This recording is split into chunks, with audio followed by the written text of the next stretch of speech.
ជំរាបសួរបងប្អូនទាំងអស់គ្នាថ្ងៃនេះខ្ញុំនឹងមកឲ្យបងប្អូនទាំងអស់គ្នាអំពីរបៀបធ្វើសង់ខ្យាល្ពៅមានរសជាតិទន់ផ្អែមឆ្ងាញ់តែម្ដងចាអញ្ចឹងដើម្បីចង់ដឹងអំពីរបៀបធ្វើនិងគ្រឿងផ្សំយ៉ាងមានអ្វីខ្លះយើងចូលរួមទស្សនាវីដេអូទាំងអស់គ្នាចាស់ជាដំបូងឡើយនេះគឺជាគ្រឿងផ្សំដែលខ្ញុំប្រើសម្រាប់ធ្វើសង់ខ្យាល្ពៅនៅក្នុងថ្ងៃនេះដែលខ្ញុំមានកូនល្ពៅរបស់យើងនឹងចំនួន2ផ្លែ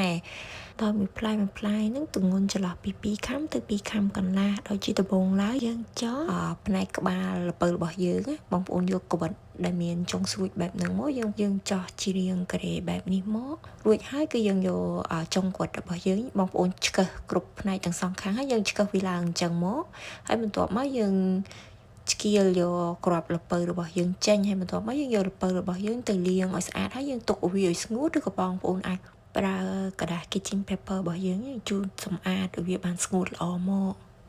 ចាស់ជាបន្តមកទៀតយើងចាប់ផ្ដើមលាយគ្រឿងផ្សំសម្រាប់ធ្វើសង់ខ្យារបស់យើងដោយជាដំបូងឡើយគឺខ្ញុំមានពងមាន់ចំនួន3គ្រាប់ចាស់ឲ្យសម្រាប់សង់ខ្យានៅក្នុងថ្ងៃនេះគឺខ្ញុំធ្វើឲ្យវានឹងច្រើនតាមពិតទៅគ្រឿងផ្សំសម្រាប់សង់ខ្យារបស់យើងនឹងអាចធ្វើបានចំនួនកូនល្ពៅ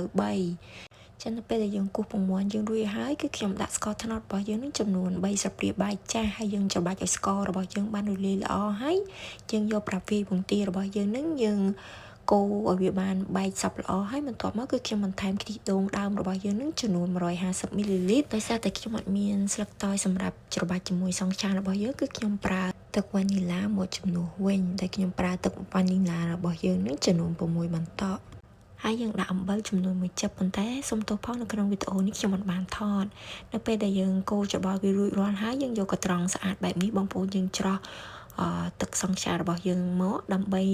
នៅពេលដែលយើងដាក់ចំហុយទៅសាច់សង់ខ្យារបស់យើងនឹងវាបានម៉ត់ល្អហើយបន្ទាប់មកយើងយកទឹកសង្ខ្យារបស់យើងចាក់ទៅក្នុងល្ពៅរបស់យើងមកហើយសម្រាប់ទឹកសង្ខ្យានេះដែរសូមបងប្អូនកុំចាក់ឲ្យពេញល្ពៅពីព្រោះនៅពេលយើងចំហុយវាអាចនឹងហៀ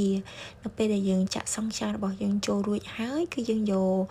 កក្បាលល្ពៅដែលយើងបានកាត់អំបញ្ញយើងយកមកបិទឲ្យជិតការធ្វើបែបនេះនៅពេលយើងចំហុយទៅគឺទឹកចំហាយទឹកនឹងវាអត់ធ្លាក់ចូលនៅក្នុងល្ពៅរបស់យើងហើយសម្រាប់ទឹកសង្ខ្យាដែលនៅសល់បងប្អូនអាចដាក់ទៅក្នុងចានឬកូនកែវយើងដាក់ចំហុយជាមួយគ្នាជាបន្តមកទៀតយើងដាក់ដាំទឹកឲ្យពុះនៅពេលទឹកយើងបានពុះហើយគឺយើងដាក់ឆ្នាំងចំហុយរបស់យើងដោយយើងប្រើភ្លើងមធ្យមតិចៗណាបងប្អូនហើយយើងដាក់ចំហុយរយៈពេល40នាទីនៅពេលដែលយើងចំហុយបានឆ្អិនរួចរាល់ហើយសូមបងប្អូនទុកល្ពៅរបស់យើងឲ្យត្រជាក់សិនមកចាំយើងយកវាទៅក្លាស់ខ្សែនៅក្នុងទូទឹកកកឬក៏យកមកញ៉ាំទើបវាមានរសជាតិឆ្ងាញ់